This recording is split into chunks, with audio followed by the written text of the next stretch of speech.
तो ये हमारा हो गया केमिकल रिएक्शन। अब हम आएंगे to understand its identification. Okay, अब हम आएंगे इसके आइडेंटिफिकेशन। इस पे आएंगे आइडेंटिफिकेशन। तो अब हम आते हैं इसके आइडेंटिफिकेशन के।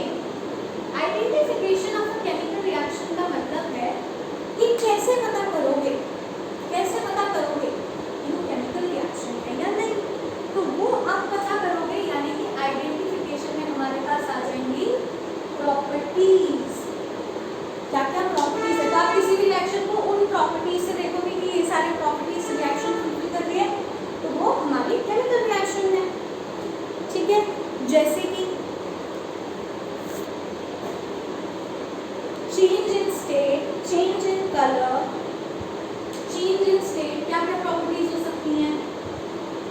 चेंज इन स्टेट कि उसकी शेप ही चेंज हो जाना, चेंज इन कलर कि उसका कलर में चेंज हो जाना प्रोडक्ट का, change in temperature, temperature he change हो जाना, राइट। या फिर एवोल्यूशन ऑफ गैस, जैसे कि अभी जो रिएक्शन आपने कराई थी इसमें हाइड्रोजन निकला था, तो एवोल्यूशन, एवोल्यूशन मतलब निकल जाना, एवोल्यूशन ऑफ गैस, राइट। या फिर सबसे लास्ट प्रॉपर्टी आती है formation of precipitate, formation of precipitate. अब इसमें क्या है, इसमें ये हमें कहना चाहता है कि कभी कभी क्या होता है कि ऐसा जरूरी नहीं है कि कंप्लीटली जितने भी आपने रिएक्टेंट्स लिए, ऐसा जरूरी नहीं कि वो प्रोडक्ट बनाए ही बनाए, देयर इज नो स्पेसिफिसिटी। तो ऐसे केस में कई बार क्या है, कई बार हमारे पास प्रेसिपिटेट आ जाता है, किसी स्पेसिफिक कलर का, किसी स्पेसिफिक प्रॉपर्टी का प्रेसिपिटेट आ जाता है। तो ये सारे जो है प्रॉपर्टीज है, अगर कोई भी रिएक्शन है जो इन सारी प्रॉपर्टीज को कंसिडर करती है तो वो हमारी एक केमिकल रिएक्शन कहलाती है, तो वो हमारी एक केमिकल रिएक्शन कहलाती है। आई होप केमिकल रिएक्शन आपको समझ आया, क्योंकि अब हम समझेंगे कि केमिकल इक्वेशन क्या होता है। फर्स्ट पार्ट तो देखो आपका हो भी गया। अब हमारे सेकेंड पार्ट में जहाँ पे अब हम समझने वाले हैं कि केमिकल इक्वेशन क्या है, कुछ ज़्यादा डिफरेंट है।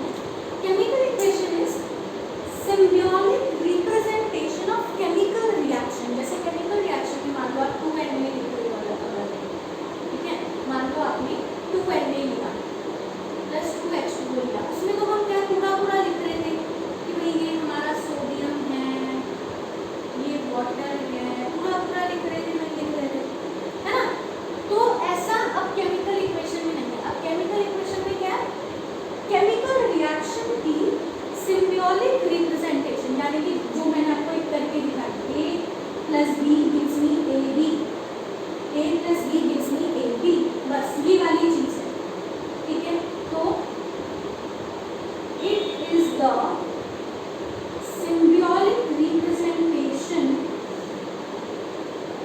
it is a symbiotic representation of a chemical reaction। तो chemical reaction जिसको हम word form में लिखते हैं, उसी को जब हम using symbols लिखने लग जाते हैं, right, या उसी का अगर हम symbolic representation लेते हैं, symbolic representation लेते हैं, that is considered as to be हमारा chemical equation।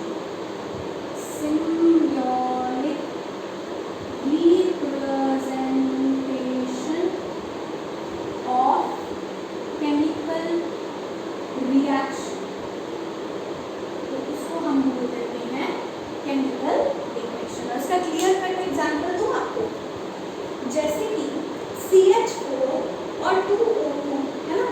अब जैसे अगर मैं केमिकल रिएक्शन, एक तो बहुत तरीका है, नहीं तो मैं किसी केमिकल रिएक्शन को ऐसे भी लिखती हूँ, जैसे मान लो मैंने लिखना है, चलो मान लो CH4 और ऑक्सीजन, ठीक है, इन गिव्स मी व्हाटसोएवर, ठीक है, अभी हम कंसीडर नहीं करें व्हाटसोएवर। तो मैं इसको कैसे लिखती, अगर मुझे केमिकल रिएक्शन फॉर्म में लिखना होता, केमिकल रिएक्शन फॉर्म में लिखना होता तो मैं कैसे लिखती, methane plus oxygen, methane plus oxygen gives you whatsoever, ठीक है। तो यहाँ पे this is what I am following, तुम वर्ड फॉर्म में लिख रहे हो। जब मैं वर्ड फॉर्मेट में लिख रही हूँ तो दैट विल बी रिएक्शन, वहाँ पर उसको आप वैसे भी लिख सकते हो, नहीं तो आप डायरेक्ट वर्ड से भी लिखते हो।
मैग्नीशियम ऑक्साइड बनाते हैं, तो मैग्नीशियम और oxide gives me magnesium oxide. खत्म कहानी। Just use symbols, just use symbols. फिर आपका एक